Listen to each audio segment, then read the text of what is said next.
Welcome to Now and Next in Public Affairs, brought to you by Helio Intelligence, the home of de Havilland and Forefront. I'm Jack Talbot, and we're here to discuss the future of public affairs. And today I'm joined by Susana Braz, Head of Government Affairs at DS Smith. Susana, thank you for joining us. Thank you very much. It's a pleasure. Not at all. Before we get into talking about what the future of the profession looks like, I'm really interested to hear a bit about you and a bit about your experience. For all of the listeners out there, you've worked at some pretty big names across the UK and in Brussels. We're talking about the Flints, the Shearwaters of the world, and now obviously you're at DS Smith. Can you talk to us a bit about how the profession's evolved in your time and I guess where we are now? Sure. So my time started over 20 years ago now, I must say. And I started working in Brussels. So I'm originally from Portugal. I studied international relations and I just wanted to have, an international career to do with politics, but I didn't really know at the time what I wanted to do. I started by doing some internships in international organizations. I started with the Council of Europe in Strasbourg and then did a master's in European studies. So that led me to sort of think that, okay, I want to work in Brussels for a while. And that's what I ended up doing for about 8-9 years. I stayed in Brussels beginning of my career. So for me, it has evolved quite a lot also in terms of my own career has taken me different places. I never actually worked in Portugal, but I worked in Brussels. Then I moved to China for 2 years. Then I came to the UK, worked in Scotland for a couple of years, then came back to London. And at the same time worked on pretty much all the issues I was working were very international. So worked a lot with American companies, with all sorts of foreign-owned companies. So I think my own career has been quite varied in a way. So it's difficult to say that it's really evolved from A to B because I've also moved around. And also because I've worked in different markets and they are different. Working in Brussels is different from working in UK so it's changed quite a lot for me. I think the main things that have changed, I still remember having to call people a lot looking for information. I'm old enough to remember things like that and would spend a lot of time on the phone. And now in my office, we don't even have phones, landlines, And I noticed that the younger generations have a completely different approach to talking on the phone, for example. So that's just one example how I think things have changed. We would spend more time, I think, out and about. And Teams has killed that a little bit. And there's very good things coming from working remotely and being able to join meetings remotely. It's a fantastic thing. But it also, I think, has killed a little bit of the direct contact that public affairs professionals always had to have. Because it's a profession where you have to talk to a lot of people, you have to go to events, you have to attend meetings. And now you can do all that from your little office at home sometimes, and there's no direct contact. So yeah, it has changed massively, but I think part of it is just the way working has evolved as well. But we could go into some more aspects of how it's changed. Yeah, absolutely. Why don't we talk about hybrid working? I think it's fair to say it's definitely accelerated since COVID, or COVID has acted as a big catalyst to bring hybrid working into the piece. What do you see as the positives and the negatives? Because the way I look at it is, on paper, if you know people, in theory, you can have more online meetings through Teams, through Zoom, etc. On paper, you can get more meetings, which you'd like to think you get more done. However, I'm very aware, particularly with Brussels and around the culture of meeting people face to face. I always get the impression, a little bit to what you were saying, that we lose a little bit with the lack of human interaction now. Very interested to hear what you think. Yeah, I think we do. But let's not forget we also gain quite a lot from the possibilities that we now have. So for example, I'm doing a job that is a mix of London, Brussels, and other European capitals. And in the old days, I would be pretty much traveling all the time.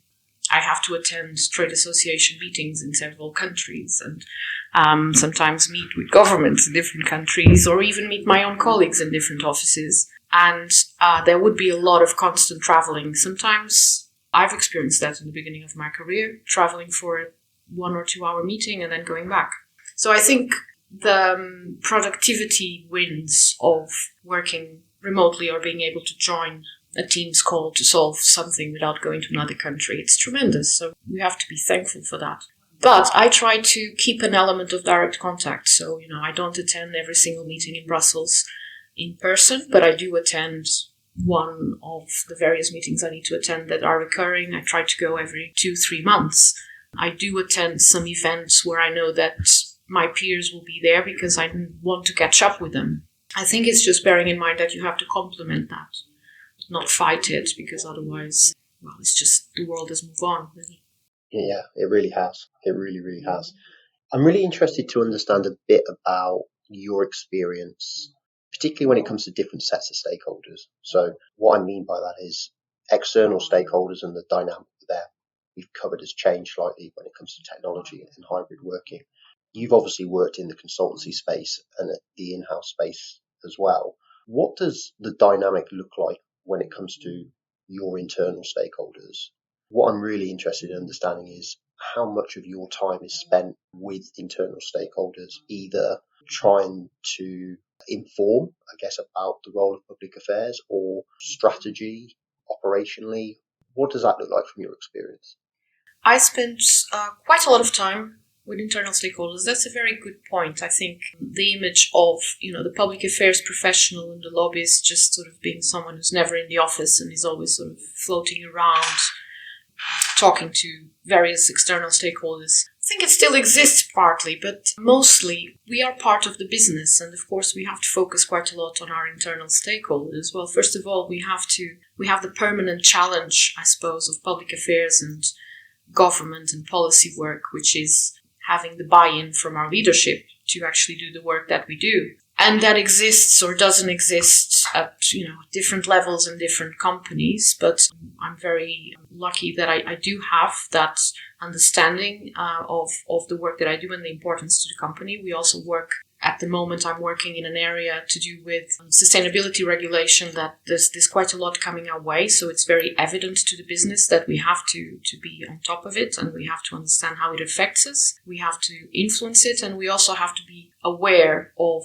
the changes for us and for our customers. So I do spend a lot of time with internal stakeholders, understanding the impact on the business, but also trying to use legislation to our benefit, if you want, because we're a business-to-business company in a heavily regulated market, so we produce paper and paper packaging. We produce quite a lot of the paper-based packaging that you'll see in the supermarkets every day, or the parcels that come to your house via Amazon or others. And we work with some of the biggest brands in the industry. And they also have an expectation of us in terms of policy awareness, policy preparedness, because things have been changing so much, especially in sustainability policies in Europe in the last few years. So there again, I suppose my business sees the benefit in being on top of what's happening, but also having a proactive stance to the changes that policies will have. So I have quite a lot of expectations from my internal stakeholders. I don't have to focus, I shouldn't, and I'm not definitely focusing permanently on what the outside is saying. But we're constantly pulled in both directions because we also need to be aware of what's happening out there, of course, because otherwise we wouldn't be doing our jobs. Absolutely. I'm really interested in the dynamic for the profession when it comes to the internal and external stakeholders. I think you articulate it quite well in the sense there's a lot of push and pull based on the complexities of the role of public affairs. And I think that it's probably fair to say there'll be some people listening to this episode that don't necessarily have the same buy-in internally that you have, whether that's from other departments, whether it's from leadership teams, etc. There are definitely people out there that constantly struggle to demonstrate the value of what public affairs is doing. Do you have any thoughts or sound bites or bits of advice for people in those kind of situations? I certainly don't have any sound bites. And look, I think it's very different. It's case by case. It's sector by sector. Some sectors are intrinsically aware of the value of and the need to be on top of policies and also have good relations, close relations with governments. Some are more than others. I think the challenge for us is how to demonstrate it in terms that business people, who are mostly our leaders that we report to, understand. And I think I'm certainly guilty of it, and quite a lot of my my peers, I think, tend to think in ways that are not in the same way that our colleagues who are what I describe as business people in general, how they work. So using metric, using business language, using examples that really talk about the impact on the business, what parts of the business, what products would be affected, what do those products represent for us in terms of numbers. So that is very much the case nowadays, and I think that's the only way you can really survive in the modern world in public affairs is demonstrating the value by being pragmatic and numbers based, let's say. And sometimes it's very difficult. It's difficult to quantify what was the result of those contacts that you made or those trips that you did around the parliament to talk to all those MPs. It's very difficult to quantify that. But I guess that's the expectation, and knowing that that's what's expected of us helps us be understood by the leadership in the business. Yeah, absolutely. I've just got visions of poor public affairs leaders sat in boardrooms with CFOs and talking about accounts and potency language, and then the challenge for public affairs, as you quite rightly point out, is articulating the value in a language that business leaders are going to understand. And it's really, really interesting topic, and really interesting to see how that might evolve. The other thing is making sure that you're talking about the relevance to your business in particular. Again, there will be different companies approaching this in different ways, but there is a lot of a tendency to sort of present to boards and to leadership in terms of geopolitical developments and how the economy will be affected by certain issues. I think being specific in terms of impact on the company, not even on the sector, it's quite important. That's really interesting. And the geopolitical landscape's not getting any calmer, would be my observation. So I think that dynamic is becoming more and more real for the heads of public affairs, government affairs directors, etc. It's been able to articulate what potential impact the world it could have on the business. Yeah, it's not slowing down on that point. It's not slowing down, but at the same time, the level of confusion, perhaps not confusion, but just uncertainty, is such that you almost stop making predictions if you want. I think that's the stage where we're at the moment in things like transatlantic disputes over tariffs and trade agreements and things like that. It's just become so difficult to predict anything for various reasons. But yes, it certainly gives us enough to do in terms of geopolitical developments. On that note, when it comes to not necessarily going down the prediction route, are public affairs now doing more scenario planning for leadership teams?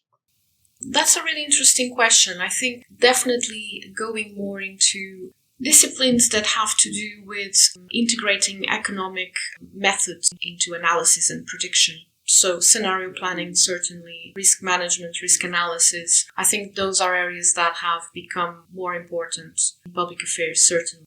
Again, because they help us communicate in an effective way with the leadership in the business, because they understand those concepts and those are concepts they're familiar with, but also help us do that difficult thing of quantifying things, quantifying risk, quantifying the effect of our actions. So I think, yeah, I agree. That's becoming more important.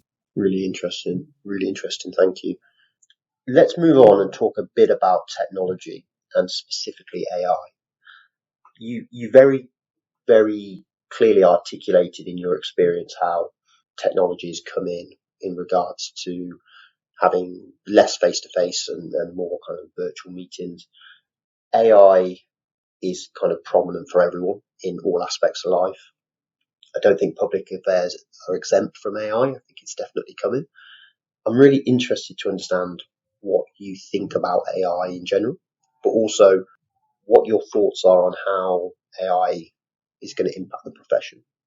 Very difficult for me to give you a really inside opinion on AI. I am, just from the personal point of view, not the most technology aware person in the world, and I'm sort of the typical sort of late adopter of technology. But interestingly, in the world of work, sometimes we just have to be forced to try different things, and we have been, my current company, very much introduced to this world by the company itself, that it tends to be top of these latest developments and wants to be progressive in terms of use of technologies and things. So I've already seen a little bit of the effect of using new tools, sometimes AI related, sometimes not. What I think it can bring to public affairs, and that I can see for the moment, is pretty positive in the terms of content development. We've had experiences with it in my company, both in public affairs, but particularly in communication, so just content development for different channels for communications within the company. And it's pretty impressive what we can do with it.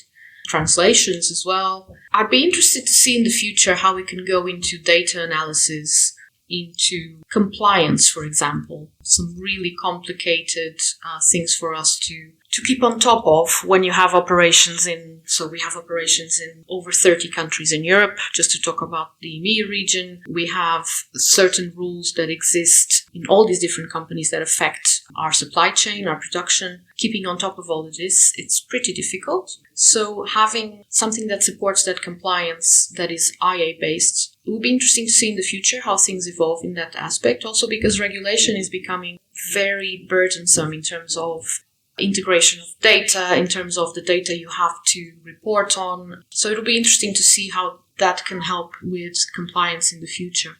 So I think there are elements like that we already see the benefit. Whether it will put our jobs at risk, as tends to be the discussion about the future of AI, I very much doubt that will come to a time when you can have a bot doing your work as a head of government affairs. I do think that judgment is important, and judgment, I think, will need to come from individuals who have their own experience, and also relationships will continue to be important.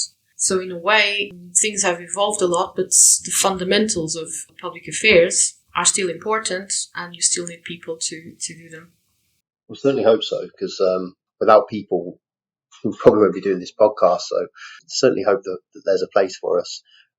When it comes to AI, do you have a perspective or an opinion on time? And what I mean by that is quite a lot of the people that we speak to, broadly speaking, align with your comments. They say it can be pretty good for us in this area or this area, and we think it'll actually give us back time, ideally. I guess I've got two questions. Do you agree with that general sentiment? And if the answer is yes, what do you think you'd spend that time back doing? Oh, I think the answer has to be yes. There's never enough time to do what we need to do and follow the issues that we need to follow. From my experience, at least, I've never worked in a place where I felt like I don't have enough issues to follow, or there's just so much out there. And also, I think there's so much information coming our way as public affairs professionals nowadays. So we'll have the usual sort of channels to receive information, but also now we have social media. I noticed that, that's a difference. I didn't used to go on my social media to get policy news. I actually now go, if you consider it obviously LinkedIn as social media, which it is, I do get a lot of policy news through LinkedIn. Even Instagram, believe it or not. So you get so much information now coming towards you in terms of what things you should be aware of and things you should read and you should be informed about, that saving some time is certainly beneficial. And you can definitely use your time elsewhere to a better purpose. You mentioned Instagram. Are you a TikToker? Never been on TikTok, no. I don't understand it and I find it profoundly irritating, but should I? You're asking the wrong person. Even at 35, I think I'm too old for TikTok, but I remain to be persuaded on that one. The reason I ask is there is a serious point to this. When it comes to particularly external stakeholders, I think as time goes on, we're seeing new types of stakeholders. We're looking at new demographics of stakeholders. Some MPs, for example, that were elected last year are really, really young. And I think what comes with that, or what I imagine comes with that, is you've got a different type of stakeholder that probably wants to be engaged with or communicated to in a different way than, say, even 5 years ago or 10 years ago. Do you have a view at all, or I guess what is your view on how the profession's going to have to adapt the way it communicates with essentially new types of external stakeholders? Oh, of course. And I think, to be honest, in answer to your question about TikTok, I don't work in an area that is particularly geared towards, I suppose, young people. In terms of the issues that I deal with, if I was, I would definitely have to consider TikTok. If you're working on issues that have to do with issues that mobilize young people in terms of environmental issues, for example, you definitely have to consider TikTok. I think it's just absolutely, as some politicians have understood, that they have to communicate to young voters in a different way. We also have to understand that if we want to reach some audiences, we also need to reach them in different ways. I think public affairs from the point of view of campaigning has pretty much started considering these, the digital channels that are now just part of any campaign. We've had some interesting experience with it ourselves in my current company. We have started targeting policymakers in a very targeted way through digital channels that you are not able to do in the old-fashioned way of doing things. But yes, absolutely, in terms of younger audiences, we all have to go over our initial sort of resistance in using those channels, because and podcasts are important for that as well, as we all know. Young people tend to listen to a lot of podcasts, so that's clearly one that is sort of now in the mix as an important way of reaching your audience. Thank you. It feels quite timely for the listeners out there. We're recording this, I want to say, about a week after the news around lowering the voting age here in the UK. So it feels quite a timely discussion. And I think that the way that political parties are going to communicate with voters or the electorate in the future, the way that public affairs will have to communicate with external stakeholders, I think is a really interesting part of the discussion and part of the landscape that we're all going to have to adapt to. So it's a really interesting point. In terms of what the next 5 years looks like for the profession, do you have any other thoughts or comments at all on how you think it might change? I can't really even begin to try to predict the future on that one. I think we'll definitely in the next 5 years see there will be a lot of clarification about what this AI thing is and how can we use it. And things are moving extremely fast. Even 2 years ago, I wouldn't be able to have this discussion with you on AI because it was something that probably I wouldn't have seen in action. So I imagine in 5 years we'll be in a very different space. I can't really predict what that is. I think from public affairs point of view, just the world continuing to be a pretty complicated, unpredictable place, that will certainly continue. And just sort of the expectation that you can have a stable regulatory regime that is accepted by your peers internationally and not challenged, that has gone out the door. So I guess that's good for people like us, right? Because we can interpret that uncertainty, but at the same time our work will be difficult from that point of view. But then, as I said before, I think the fundamentals will still be getting your leadership to understand the value of public affairs and be supportive of it, and focusing on those personal relationships. So having support from the leadership and also using your networks and using your judgment to do the work, and not think that AI will be able to do all the analysis that is needed.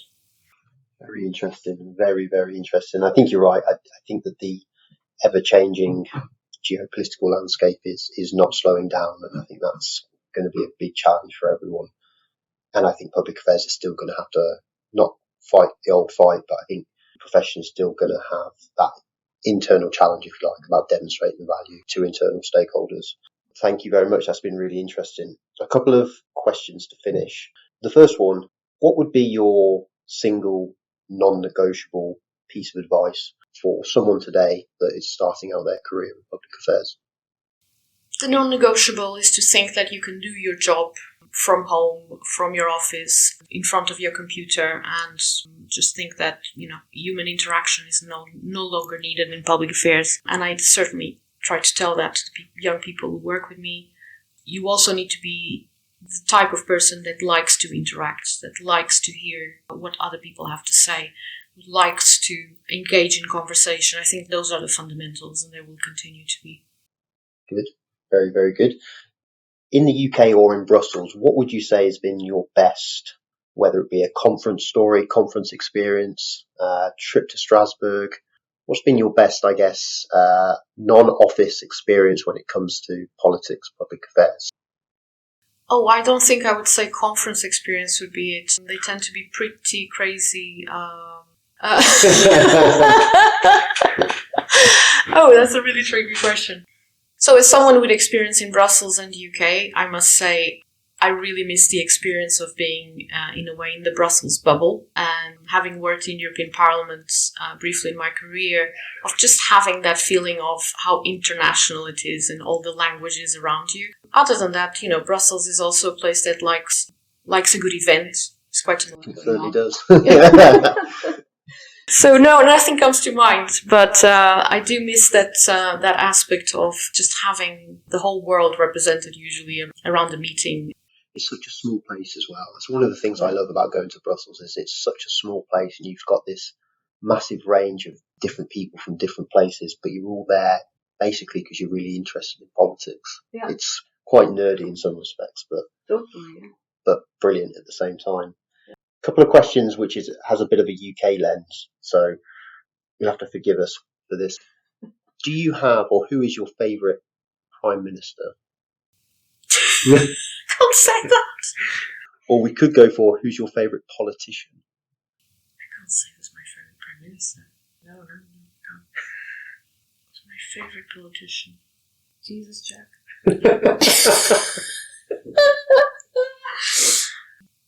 You really got me there. I won't be able to answer that because I don't know how to answer it without, I never have opinions about politics because it's my job. I don't have a favorite politician. I think my favorite politicians nowadays tend to be the ones that actually answer questions. And they tend to be fewer and fewer. But I do have an increasing admiration for politicians that in this day and age can actually answer questions credibly and showing what they really think. I think that's so important in the future because we're just coming to a time when we all know what they're going to say. It's no point asking them questions anyway. So having that skill, I think that's what I really admire in politicians nowadays. That's a very good answer, and definitely something I think for us all to think on. So, Susana, thank you very much for joining us today. It's been really, really insightful, and my thanks as always to Ollie Foster, our in-house producer.